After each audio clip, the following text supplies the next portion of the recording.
नमस्कार, मैं प्रोफेसर सुचि चौधरी एक बार फिर आपके समक्ष प्रस्तुत हूँ। आज मैं आपको एमए 4th सेमेस्टर के सेकंड पेपर की 5th यूनिट का न्यूरो मनोवैज्ञानिक मूल्यांकन न्यूरो साइकोलॉजिकल असेसमेंट पर चर्चा करूँगी। दोस्तों, न्यूरो मनोवैज्ञानिक मूल्यांकन आजकल बहुत ज़्यादा प्रचलन में है। न्यूरो साइकोलॉजिकल असेसमेंट की महत्ता इस कारण से बढ़ गई है कि अब लोगों की रुचि जो है वो ब्रेन एनाटॉमी पर आने लगी है।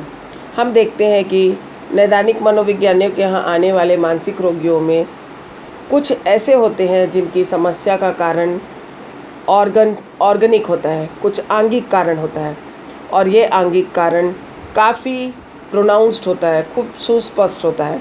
तब मेडिकल विशेषज्ञ जैसे साइकेट्रिक जो होते हैं वे अपने विशेष प्रविधि है, जैसे उसका एक्सरे करते हैं, ईसीजी करते हैं और समस्या का पता लगाकर उसका समाधान करते हैं। परंतु कभी कभी ये होता है कि मस्तिष्क की क्षति का स्वरूप हल्का और सूक्ष्म होता है और उसको पहचानना कठिन काम होता है। तब मेडिकल प्रविधियों से उसकी पहचान नहीं हो पाती है, तो नैदानिक मनोवैज्ञानिक यहाँ अपना काम करते हैं और वे रोगियों को जिनमें कोई बिहेवियर प्रॉब्लम है, उसका कारण सूक्ष्म मस्तिष्क क्षति है, तो वह उसका उपचार मनोवैज्ञानिक परीक्षणों का उपयोग करके करते हैं। और इसका रोग की पहचान करने के लिए जो टेस्ट यूज़ करते हैं उसे हम न्यूरो साइकोलॉजिकल असेसमेंट कहते हैं। इसके मुख्य उद्देश्य क्या हैं?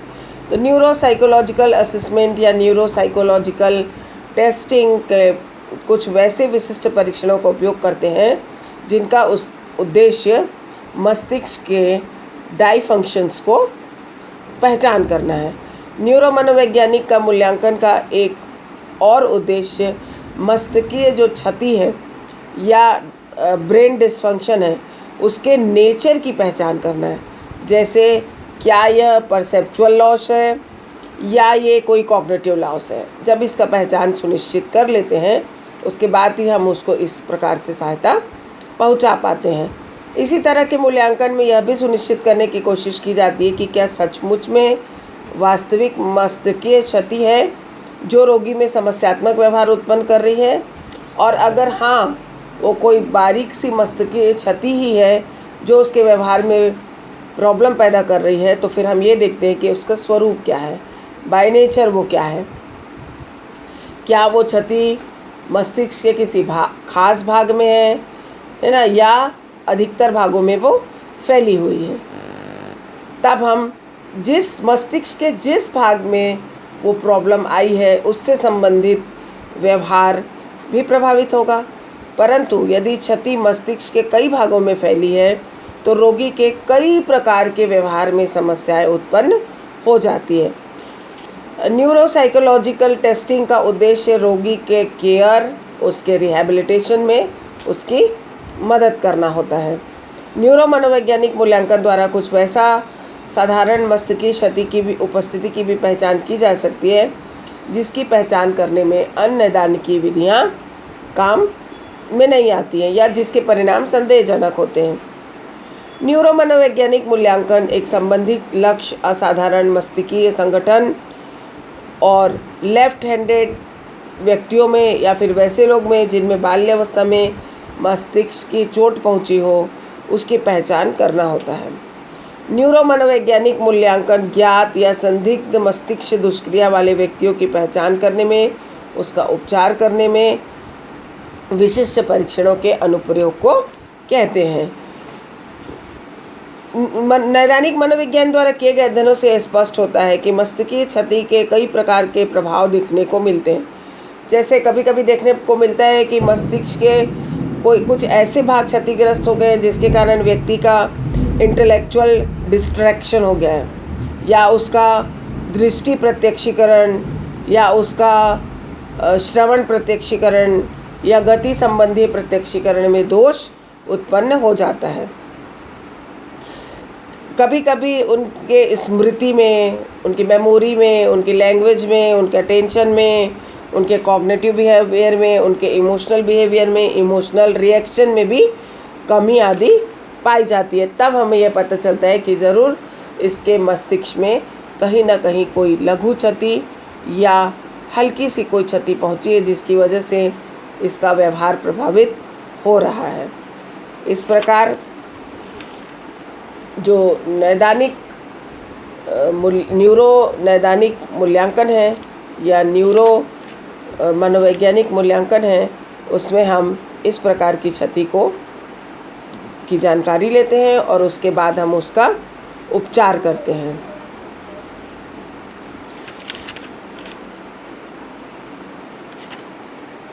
मस्तिष्क व्यवहार जो होता है हमारा, उसका मॉडल के बारे में भी हम चर्चा करेंगे।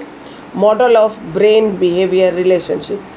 न्यूरो मनोवैज्ञानिक परीक्षण के कई प्रकार हैं। इनमें से कुछ ऐसे प्रशिक्षण हैं जिनका स्वरूप इंडिविजुअल होता है और वे व्यक्ति या रोगी की ज़रूरतों को ध्यान में रखकर उपयोग में लाए जाते हैं। दूसरे कुछ तरह के जो निश्चित परीक्षण मालाएं टाइप के टेस्ट होते हैं, टेस्ट बैटरीज होती हैं, उनका भी उपयोग करते हैं। उसमें बहुत सारे सब परीक्षण होते हैं, उनका भी उपयोग अधिकतर रोगियों या व्यक्तियों में न्यूरो मनोवैज्ञानिक स्थिति को मापने के लिए प्रायः किया जाता है। इससे स्पष्ट होता है कि न्यूरो मनोवैज्ञानिक परीक्षण में कई प्रकार के परीक्षण सम्मिलित हैं।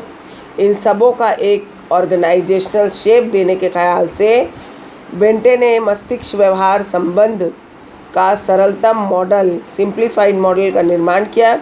इस मॉडल की खासियत यह है कि इसके ही अनुसार विभिन्न न्यूरो मनोवैज्ञानिक परीक्षणों को एक संगठित प्रारूप दिया जाना संभव हो पाया है। इस मॉडल के अनुसार प्राप्त होने वाली सूचनाओं को मस्तिष्क द्वारा विभिन्न श्रेणियों में विश्लेषित करके उसे क्रिया में बदला जाता है और न्यूरो मनोवैज्ञानिक परीक्षण द्वारा एक या उससे अधिक श्रेणी का मापन किया जाता है। इन श्रेणियों का वर्णन ऐसे है, जैसे संवेदी निवेश। सबसे पहले सेंसरी ऑर्गन से जो सूचनाएं हैं वो सेंसरी में निवेश पाती है, संवेदी निवेश पाती है, सेंसरी इनपुट होती है। उसके बाद वहाँ पर हमारा अटेंशन काम करता है और अटेंशन जब काम करता है तब हम अपनी भूतपूर्व मतलब जो हमारे अंदर उसकी मेमोरी है या उसकी लर्निंग है वो हमें याद आती है। फिर उसके बाद यहाँ पर लैंग्वेज सपोर्ट करती है और उसके बाद फिर मैनिपुलेशन एबिलिटी होती है। उसके बाद फिर एक्सक्लूसिव फंक्शंस होते हैं। उसके बाद लॉजिकल एनालिसिस होता है।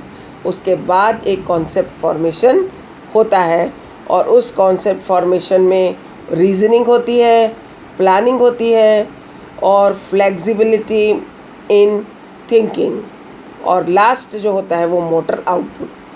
हमारे ब्रेन में कोई चीज़ या कोई बात या कोई व्यवहार अंदर जाएगा और सेंसरी ऑर्गन्स के माध्यम से जाएगा और वहाँ से बीच में इतने सारे प्रोसेस होंगे। उसमें अटेंशन आएगा, उसमें मेमोरी काम करेगी, लर्निंग काम करेगा, लैंग्वेज काम करेगा, उसमें फंक्शन काम होंगे और उसके बाद अंत में फिर हमको उसका आउटपुट मिलता है, मोटर आउटपुट मिलता है। इन सातों श्रेणियों में से के क्रम से ही आदमी मस्तिष्क में सूचनाओं को विश्लेषित करता है और उसी तरीके से व्यवहार करता है। अब नेक्स्ट टॉपिक हम नेक्स्ट क्लास में चर्चा करेंगे। Thank you.